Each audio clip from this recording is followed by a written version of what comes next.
바이블 GPS 제33일입니다. 성경을 읽는 바른 자세. 성경에서 제일 많이 나오는 단어는 무엇일까요? 사랑, 믿음, 심판?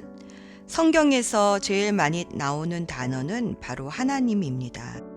성경은 사람에 관한 책이 아니라 하나님에 관한 책이기 때문입니다. 그래서 성경을 읽으면 읽을수록 하나님을 알게 됩니다. 하나님 다음으로 많이 나오는 단어는 무엇일까요? 재미있게도 돈이랍니다. 예수님께서 마태복음 6장 24절에 아무도 두 주인을 섬기지 못한다. 한쪽을 미워하고 다른 쪽을 사랑하거나 한쪽을 중히 여기고 다른 쪽을 업신 여길 것이다. 너희는 하나님과 재물을 아울러 섬길 수 없다. 라고 말씀하시면서 재물과 하나님을 주인의 위치에 놓으시고 비교하신 이유는 사람은 쉽게 돈을 하나님의 자리에 놓기 때문입니다. 성경은 그래서 물질과 재물을 어떻게 다루어야 할 것인지 하나님 다음으로 많은 이야기를 합니다. 그런데 왜 사람은 돈을 좋아할까요? 성경에서 제일 많이 말하는 명령이 무엇인지 알면 알 것도 같습니다. 성경에서 제일 많이 나오는 명령은 사랑해라, 믿어라, 거룩해라도 아니고 바로 두려워하지 말아라 이랍니다. 사람이 돈을 좋아하는 이유는 눈에 보이지 않는 하나님보다 눈에 보이는 돈이 모든 두려움에서 자신을 지켜줄 든든한 성벽이 되어줄 것이라 생각하기 때문이 아닐까요? 그런데 막상 눈에 보이는 돈을 의지하다 보면 돈 때문에 생기는 근심과 염려가 더 많아지는 것을 봅니다. 돈을 잃을까 더 두려워하는 인생이 됩니다. 그래서 성경은 돈이 아니라 하나님을 의지하라고 말씀하십니다. 하나님을 의지하려면 하나님께 기대어 하나님을 붙잡아야 합니다. 하나님과 늘 모든 것을 상의하고 신뢰해야 합니다. 그런데 그때 신기하게도 우리 마음에 두려움이 사라지고 평안이 옵니다. 평안은 하나님 임재에 대한 사인입니다. 하나님은 평안으로 임하십니다. 성경은 하나님이 누구이신지 계속해서 우리에게 알려줍니다. 그래서 성경을 읽을수록 우리는 하나님을 의지하게 됩니다. 그래서 마음에 평안이 생깁니다. 두려움이 사라지고 소망이 생깁니다. 우리가 의지하는 대상의 다스림을 받습니다. 돈을 의지하면 돈의 지배를 받지만 하나님을 의지하면 모든 것을 다스리시는 하나님께서 돈도 다스릴 능력을 주십니다. 그러면 내가 먹고 사는 것 때문에 두려워할 것이 있겠는가 싶습니다. 돈이 없어서 설사 굶어 죽는다 해도 천국이지 않겠는가 하는 담대한 생각이 들면 그때서야 보이지 않던 기회들도 보이게 되고 새롭고 창조적인 생각도 들고 무엇보다 지금을 최선을 다해 살 수 있는 평강이 몰려옵니다. 오늘도 성경을 읽을 때 하나님이 이와 같은 평안을 주실 것을 기대합니다. 오늘의 여정. 오늘은 솔로몬이 노년에 기록한 전도서를 읽습니다. 잠언에서는 솔로몬이 자신을 이스라엘의 왕이라고 소개했는데 전도서에서는 예루살렘의 왕이라고 소개합니다. 아마도 노년의 우상 숭배로 말미암아 하나님의 징계를 받은 솔로몬의 영향력이 각 지파에서 줄어들었기 때문이 아닌가 여겨집니다. 다윗이 참회의 시로 시편을 썼다면 솔로몬은 자신의 참회의 설교로 전도서를 썼습니다. 그는 자신이 인생의 의미를 깨닫기 위해 많은 연구, 실험, 학문, 쾌락, 노동, 사업, 수고 등 자신이 하고 싶은 모든 것을 다 해보았지만 하나님이 없이 한 모든 것은 결국 다 헛되었다는 것을 깨닫습니다.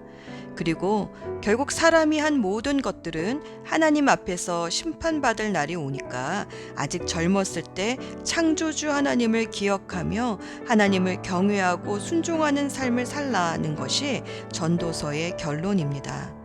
전도서는 언뜻 읽기에는 무슨 철학책 같습니다. 철학이란 하나님의 계시가 아니라 인간의 이성에 의해 풀어가는 지혜입니다. 하나님은 이 철학자의 질문에 대해 전도서에서는 침묵하시고 나머지 성경 65권 안에서 대답하십니다. 전도서는 해 아래서의 모든 배움, 수고, 쾌락, 철학, 부귀, 지혜, 성공, 명성 등이 다 헛되다라는 허무주의를 말하는 것 같습니다. 하지만 전도서가 말하는 허무주의는 하나님이 없는 인생의 허무를 말하는 것이지 결코 허무주의나 운명론을 지지하는 것이 아닙니다. 그러니 해 아래서 살지 말고 하나님 아래에서 열매 맺는 인생을 살라는 것이 전도서의 당부입니다. 해 아래서만 살다 보면 모든 것은 결국 죽고 다 사라지니 허무해서 인생 살 맛이 안 납니다.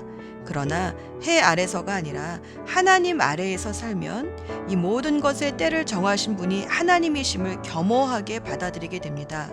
그러면 하나님이 내게 주시는 때가 족한 줄을 알게 됩니다. 그래서 지금을 최선을 다해 살 수 있는 지혜가 생깁니다. 울어야 할 때는 울고 웃어야 할 때는 웃으며 지금을 사는 지혜가 생깁니다.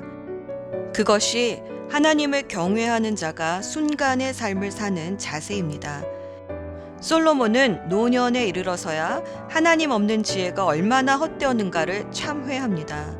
솔로몬은 이 땅에서 그 누구보다도 많이 소유하고 많이 즐기고 탐구하고 연구했습니다. 아마 하고 싶은 것은 다 하고 산 유일한 사람이 아닐까 싶습니다. 그런 그의 결론이 이것입니다. 하나님 없이 한 모든 것이 헛되다. 가장 놀라운 지혜는 하나님을 경외하고 그분의 명령에 순종하는 것이다. 전도서를 읽으며 우리의 시간을 낭비하지 않고 하나님을 경외하는 마음으로 지금 내게 주신 때를 최선을 다해 사는 지혜, 영원을 준비하는 지혜를 얻기 소망합니다. 예수 전망대. 전도서 12장 11절 말씀. 지혜로운 사람의 말은 찌르는 채찍 같고 수집된 잠언은 잘 박힌 목과 같다. 이 모든 것은 모두 한 목자가 준 것이다. 솔로몬은 자신이 기록한 모든 전도서의 잠언들을 한 목자가 준 것이라고 말합니다. 그 목자가 누구일까요? 하나님께로부터 오는 지혜가 되시는 예수 그리스도를 말합니다. 우리는 우리의 죄로 예수님을 채찍질하고 십자가에 못 박았지만 예수님은 지혜의 말씀으로 채찍질하셔서 우리를 회개시키시고 생명의 말씀으로 못을 박아 마음에 새겨주십니다. 전도서 1장 9절에서 해 아래 새 것이 없다라고 한탄을 하면 예수님은 고린도후서 5장 17절에서 누구든지 그리스도 안에 있으면 그는 새로운 피조물입니다. 옛것은 지나갔습니다. 보라, 새 것이 되었습니다. 라고 말씀하십니다. 전도서 1장 14절에서는 해 아래의 모든 수고가 헛되어 바람을 잡는 것 같다. 그러면 예수님은 고린도전서 15장 58절에서 이렇게 답변하십니다. 그러므로 나의 사랑하는 형제 자매 여러분, 굳게 서서 흔들리지 말고 주님의 일을 더욱 많이 하십시오. 여러분이 아는 대로 여러분의 수고가 주님 안에서 헛되지 않습니다. 전도자가 6장 12절에서 그림자처럼 지나가는 짧고 덧없는 삶을 살아가는 사람에게 삶의 최선이 무엇인지 아는 자가 누구일까? 라고 질문을 하면 예수님은 빌립보서 2장 13절에서 하나님은 여러분 안에서 활동하셔서 여러분으로 하여금 하나님을 기쁘게 해드릴 것을 염원하게 하시고 실천하게 하는 분이시다 라고 답해 주십니다.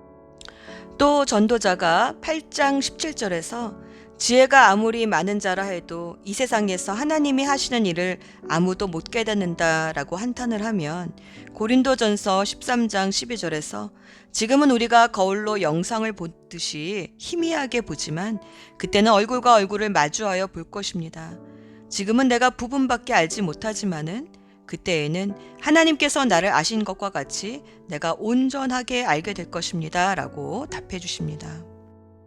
전도자가 9장 3절에서 사람의 운명이란 결국 죽는 것이다 라고 한탄하면 예수님은 요한일서 5장 11절에서 그 증언은 이것이니 곧 하나님이 우리에게 영원한 생명을 주셨다는 것과 바로 이 생명은 그 아들 안에 있다는 것입니다 라고 답해 주십니다.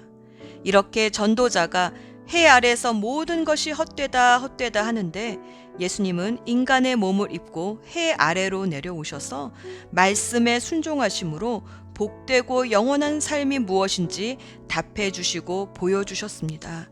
기도합시다. 하나님 외에는 그 어떤 것도 채울 수 없는 영혼의 빈 공간을 창조하신 아버지 하나님, 오늘도 말씀으로 이 영혼의 빈 공간을 채워주소서. 그래서 바람을 잡으려고 하는 헛되고 허무한 노력이 아니라 주 안에서 열매 맺는 수고로 오늘도 살 수 있기를 소원합니다. 우리의 모든 질문에 답해 주시는 예수 그리스도의 이름으로 기도합니다. 아멘.